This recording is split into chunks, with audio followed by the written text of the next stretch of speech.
국회 입법데이트의 이익선입니다. 오늘은 농어촌 지원 정책과 관련된 세 가지 개정안을 살펴볼 텐데요. 먼저 종자산업법 개정안, 농지법 개정안, 그리고 지방자치법 개정안입니다. 이 세 개정안을 대표 발의하셨습니다. 새정치민주연합 신정훈 의원 모셨습니다. 의원님 어서 오십시오. 네, 안녕하세요. 네, 반갑습니다. 이 종자산업법, 사실 일반인에게 조금 생소한 법안일 그러시죠? 수 있는데 이 종자산업법 개정안을 내셨습니다. 네. 왜 개정안이 필요하셨는지 입법 취지 궁금합니다.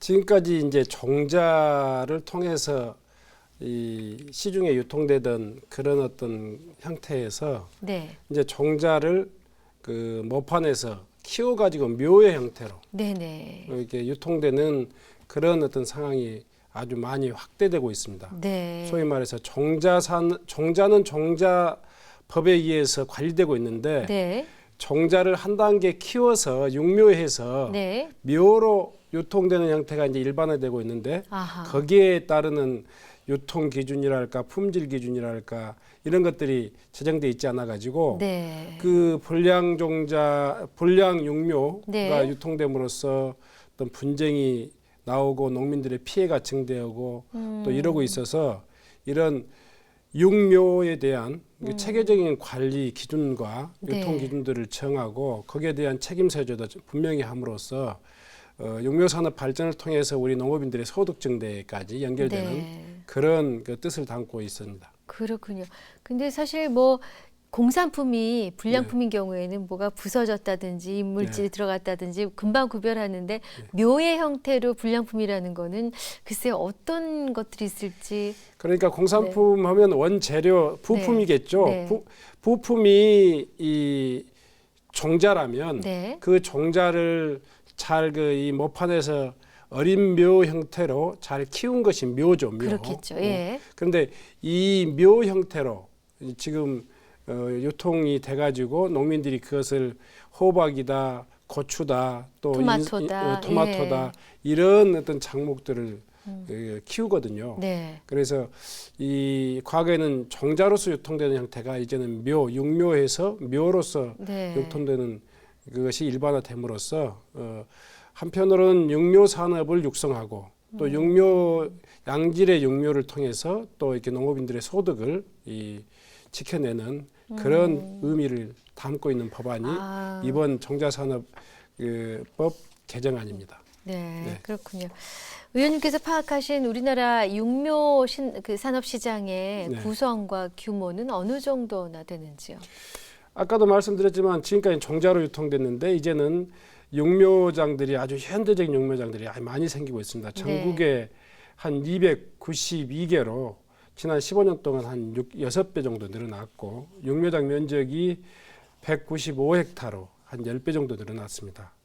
그래서 벼라든가 또 배추라든가 오이라든가 토마토라든가 육묘 산업 시장이 작년 기준으로 2,400억 정도 수준의 큰 시장으로 발전하고 있다 이렇게 생각하고 있습니다. 그렇군요.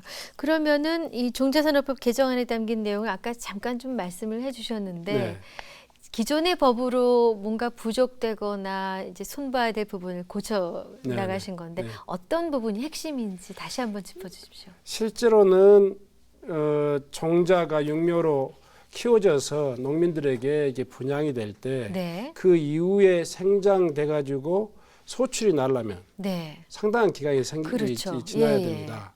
근데 그 과정에서 불량 종자가 유입되면 그 과일 자체도 제대로 맺히지 않고 여기에서 분쟁이 생기는데 책임 소재가 불분명해요. 그래서 이 묘에 대한 품질 인증 제도를 통해 가지고 이 원천적으로 품질에 대한 보증을 통해서 우량 종자, 우량 육묘를 유통되게끔 만들고 농민들의 피해를 최소하게 하는 것이죠. 그러니까 이게 불량 묘였는지 아니었는지는 나중에 수확대가 돼야 아니 그 기간이 있고 하니 참 어려움이 많았겠습니다. 그렇죠. 그런 부분을 보완할 수 있는 개정안을 내셨는데 그 내용 중에 정부 보급종 생산 대행 자격을 농업인에서 농업법인까지 확대를 하셨어요. 왜 이게 필요한지 그 이유를 좀 말씀해 주십시오. 지금까지 이제 이 육묘가 개별 농가에 의해서 된다면 네. 이제는 각종 법인들이 이걸 하나의 사업으로서 지금 이 육묘장을 현대화하고 네. 그리고 또 육묘 사업을 하나의 사업으로서 지금 이 자기 주 종목으로 종사하고 있는 법인들이 많이 늘어나고 있습니다. 네. 그래서 이 종묘 산업에 종사하는 법인들의 다 아울러 보자. 그런 경제적인 취지로. 어떤 그 처지를 정확히 법률적인 지위를 분명히 해주고 그 사람들의 경제 활동들을 적극적으로 그 뒷받침하기 위한 그런 네. 어떤 근거 마련을 한 제도입니다. 그러셨군요. 이 종자산업법 개정안이 국회를 통과하게 되면은 이 육묘산업 시장에는 어떤 변화가 오게 될까요? 이미 뭐 그렇게 하고 있는 것에 대해서 네네. 힘을 실어 주시는 것으로 느껴지는데요. 그 육묘 산업에 대한 정부 지원도 가능하겠고요. 네. 또 거기에 대한 그 시설 개선에 따라서 양질의 어떤 그 육묘가 가능할 것 같고 네. 또 품질이 보장된 육묘를 통해서 안정적으로 농업 생산에 어떤 그 농민들이 마음 놓고 안심하고 이런 농사를 지을 수 있는 그런 처지가 될 것 같습니다. 네. 그리고 소비자 역시 분명한 정보 그리고 품질이 보증된 그런 어떤 육묘를 사용하게 됨으로써 그 불량종자 유통으로 인한 그런 네. 피해를 최소화할 수 있는 네. 그런 제도적인 근거들을 마련하게 돼서 아마 많은 도움이 되리라고 생각하고 있습니다. 네, 정말 긴 시간 땀과 노력을 들여서 수확을 하려고 했는데 제대로 된 수확을 할 수 없었을 때 얼마나 그 허탈하시고 억울하시겠습니까? 제가 현장에서 뭐 행정을 할 때도 네. 그런 것 때문에 종자 때문에 육묘 때문에 분쟁이 많이 생겨가지고 그랬군요. 농업인들 간에 네. 법정 소송을 이렇게 많이 봤거든요. 네, 정말 그래서- 현장에 계시지 않으면 알 수 없는 내용을 또 입법하셨네요. 네네. 좋은 결과가 있으셨으면 합니다. 예, 예. 자, 이제 두 번째 내용이 농지법 개정안인데요. 그 요즘 마트에 가 보면은 제철 아닌데도 온갖 종류의 과일들, 외국산 과일들을 많이 볼 네네. 수가 있는데 뭐 손쉽게 사고 맛볼 수 있어서 소비자 입장에서는 어떤 면에서는 좋은데 이거 생산해내는 우리나라 농가에서는 얼마나 속상하실까 이런 걱정도 네네. 더불어 듭니다만 이 개정안을 제안하시게 된 특별한 이유가 있으셨나요? 그 농지법이 한편으로는 농지를 보존함으로써 안정적인 식량이랄까 그런 농작물들을 생산할 수 있는 기반을 그 마련한다 이런 취지도 있는데 네. 한편으로는 과도한 제한을 하다 보니까 농업 생산에 종사하는 각종 그 분야에서 농업 네. 생산에 기여하고 있는 그런 사람들이 이 과도한 규제에 의해서 그 자기 경제 활동을 하는데 많은 장애가 되고 있습니다. 네. 최근에 이제 제가 현장에서 많이 또 겪었던 내용인데 지금 나주와 같은 그런 과일 고장에서는 네. 그 꽃가루 수정을 위한 꽃가루 재배 단지를 많이 조성하고 있습니다. 네. 그런데 꽃가루 재배 단지라고 하는 게 이제 새로운 그 분야의 어떤 그 장목이라 네. 그것을 재배하는 그 이 사업들에 종사하는 그런 그 농업인 단체가 네. 이 농지법의 과도한 제한으로 그 네. 보호를 받지 못하고 있습니다. 그래서 아. 꽃가루 재배 과정에서 이 꽃가루의 재배 단지를 조성하는 네. 그런 어떤 그 생산자 단체가 이 꽃가루 생산을 목적으로 재배 단지를 조성할 때는 네네. 농지법의 그 소유를 할 수 있도록 아. 그렇게 바꾸는 그런 제도입니다. 일단 꽃가루 재배 단지가 따로 있다는 사실조차 제대로 잘 몰랐었는데 네. 꽃가루 재배 왜냐하면 꽃가루를 저희 수입한다는 얘기를 들었었거든요. 네. 그거에 대한 어떤 한 대안입니까? 그렇죠. 아. 지금까지 꽃가루를 외국에서 많이 수입해서 썼습니다. 예. 근데 대체로 중국에서 수입하는 그 꽃가루가 네네. 품질도 고르지 않고 네. 또 한편으로는 또 꽃가루에 섞여 들어오는 각종 병해충, 바이러스 꽃가루에도 같이 병해충이 그렇죠. 들어오는군요. 그런 오염될 가능성이 아주 큰데 예. 그 아무런 그 검역 과정 없이 그대로 이렇게 들어와서 우리 과일 그 농장에 뿌려짐으로써 생겨날 수 있는 많은 문제점들이 있습니다. 마침 의원님 지역구가 이제 나주 화순 아니겠습니까? 네네. 배로 유명한 고장인데 네네. 혹시 관련해서 이런 사례를 직접 보시거나 들으신 적이 있습니까? 제가 직접 과수원 농사를 짓고 있기 때문에 그렇군요. 저는 네. 그 수입 꽃가루를 써보지 않았는데 네네. 만들어 쓰기에는 굉장히 개별 농가가 만들어서기는 힘듭니다. 그렇군요. 그래서 이 꽃가루 단지를 조성해 가지고 그 꽃가루를 채취해서 농민들에게 이렇게 파는 그런 꽃가루 시장이 새롭게 형성됐습니다. 그래서 이 꽃가루를 꽃가루 그 재배 단지, 꽃가루 채취용 그런 재배 단지를 조성하는 생산자 단체가 농지를 소유할 수 있도록 하는 게 이번 농지법 개정안의 핵심적인 내용입니다. 그 우리 꽃가루는 훨씬 안전하고 그렇죠. 믿을 수 있고 우리 토양에서 만들어졌고 그렇죠. 뭐 나쁜 병해충 같은 것을 갖고 있을 리도 없을 거고요. 네. 예전 같으면 이런 과일에 있어서 뭐 꽃가루라고 하는 것을 인공적으로 채취해가지고 수분을 시키는 것은 흔치 않은 사례였는데요.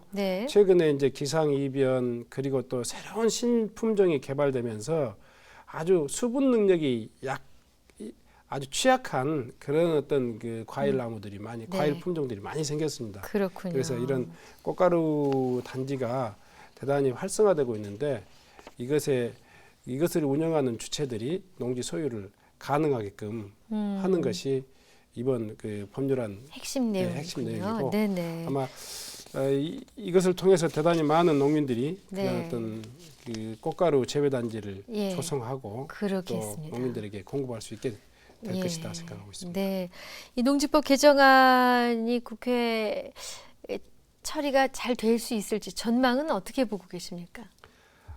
지금까지 뭐 농지법 자체가 규제 일변도로 되어 왔었는데 지금 꽃가루 재배 단지도 농업의 어떤 한 영역이고 또 농업 생산을 지원하는 뜻이 있기 때문에 이 꽃가루 재배 단지 사업을 그냥 일반적인 영리 사업으로 봐서 농지를 소유할 수 없게끔 하는 이 현행 제도는 대단히 불합리하다. 그런 것들이 아마 충분히 이해될 수 있으리라고 생각합니다. 별다른 이견은 없으신 거군요. 네네. 네.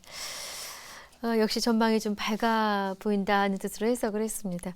자, 오늘 저희 입법 데이트에서 다루고자 하는 세 번째 법안이 있습니다. 지방자치법 개정안인데요. 입법 취지와 더불어 내용도 말씀해 주시죠. 지금까지 이제 농어촌 지역, 지방 도시의 경우에 있어서는 도시 지역과 농촌 지역에 대한 그 세금이랄까 또 여러 가지 재정 지원이랄까 이런 혜택의 기준들을 구분하고 있었습니다.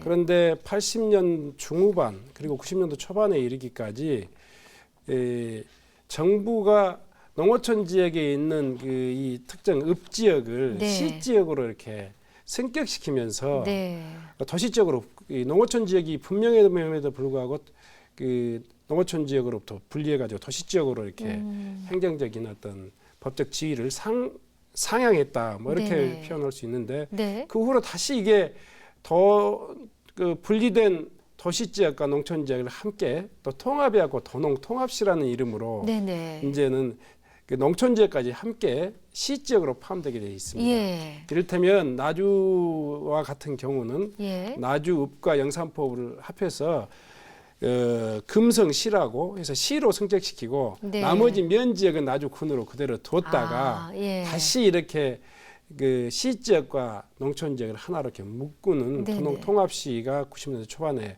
완성되는데 이게 전국적으로 한 20-30개 정도까지 이렇게 도농 통합시가 됐는데 그 중에서 명백히 도시 지역과 구분된 농촌 지역이 이 농촌 지역이 분명한 그런 그 통합시가 있습니다. 그런 경우에 현재는 동으로 돼 있지만 이 동 지역이나 미연 지역이 2개 이상 합쳐져서 읍으로 전환할 수 있게끔 하는 것이 다시 과거로 돌아가는 거군요. 그러니까 명칭상에서 명칭상으로는 과거지만 그 원상 복귀인 거죠. 정부의 행정 편의에 의해서 도시 쪽으로 분류됐다가 다시 이런 그런 역사적인 이 과정이 있는 지역을 다시 읍 지역으로 또 이게 전환할 수 있는 그런 근거 조항을 만드는 것입니다. 처음에 동 됐을 때는 다들 반겨하셨었을 텐데. 근데 막상 돼 보니까 그렇지 않았나 봐요. 그건 두 가지 의미가 있습니다. 하나는 현재 동이라고 하는 것은 도시적이면서도 아주 소규모 동들이 많이 있습니다. 그렇죠. 소규모 동들을 하나로 또 2개 이상의 동들을 하나로 통합하면 행정의 어떤 편의성이랄까 어떤 경제성들 이런 아하. 것들 재정적인 어떤 효율성들을 귀할 수 있는데 네. 현행 읍이라고 하는 게 네. 읍이라고 하는 게 2만 이상의 어떤 그 인구 요건들을 갖춰야 되는 여건 예. 때문에 읍으로 전환할 수 없는데 네. 이번 개정안을 통해 가지고 예. 두 개 이상의 도농 통합 시의 동이 네. 이 통합을 하게 되면 읍으로서 승격할 수 있는 네. 그런 어떤 그 근거 조항을 만드는 것입니다. 그러니까 뭐 사실은 외형이나 이런 거 하나 바뀌지 않지만 네. 다만 이제 행정구역상의 명칭이 바뀜으로써 네. 종전의 혜택을 받으실 수 있는. 농어촌 지역으로서의 네. 특례를 받을 수 있고요. 그렇군요. 특히 이제 뭐 농어촌 특례 입학이랄까 아하. 아니면 농어촌 지역에 해당되는 각종 그 SOC 지원이랄까 예. 이런 것들을 받을 수 있는 근거를 마련하기 위한 것입니다. 그렇군요.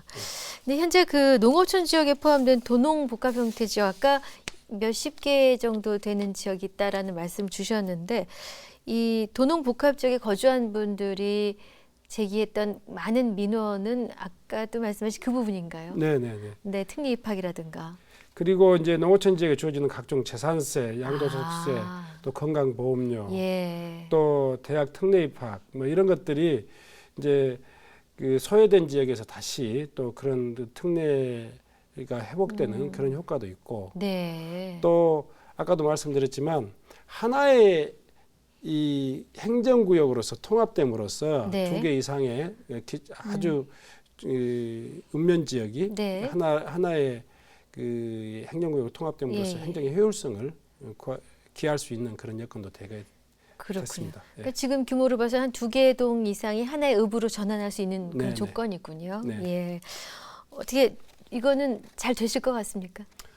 이건 아마 좀 정부하고 많은 네. 이야기를 좀 나눠야 될 것 같고 네. 그 취지 자체가 최근에 지역발전위원회에서 네. 소규모 읍면 지역의 통합을 촉진하는 네. 그런 이 방향으로 행정구역의 통폐합을 추진하고 있기 때문에 네. 아마 이 취지를 조금 더 적극적으로 해석하면 기존의 농어촌 지역의 동지역을 통합해서 읍지역으로 이렇게 승격시키는 것은 적극적으로 이렇게 아마 잘 받아들여질 것 같습니다. 네.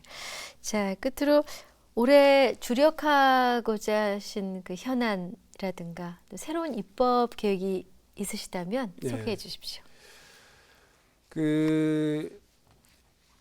최근에 저희 나주시 혁신도시에서 네. 국회 입법조사처와 함께 입법 간담회를 가진 적이 있습니다. 네. 그 혁신도시에 조성된 혁신도시 특별법이 이제는 건설 당시에 그 건설을 지원하는 특별법에서 이제는 건설된 이후에 공공기관 이전과 함께 그 이주민들이 제대로 정착하고 그 도시가 지역에 정말 성장을 이끄는 그런 도시로 발전하기 위해서는 네. 혁신도시 특별법을 이제 바꿔가지고 네. 혁신도시에 정착한 원주민들의 어떤 정주 요건들을 지원하는 그런 네. 방향으로 바뀌어야 되겠다.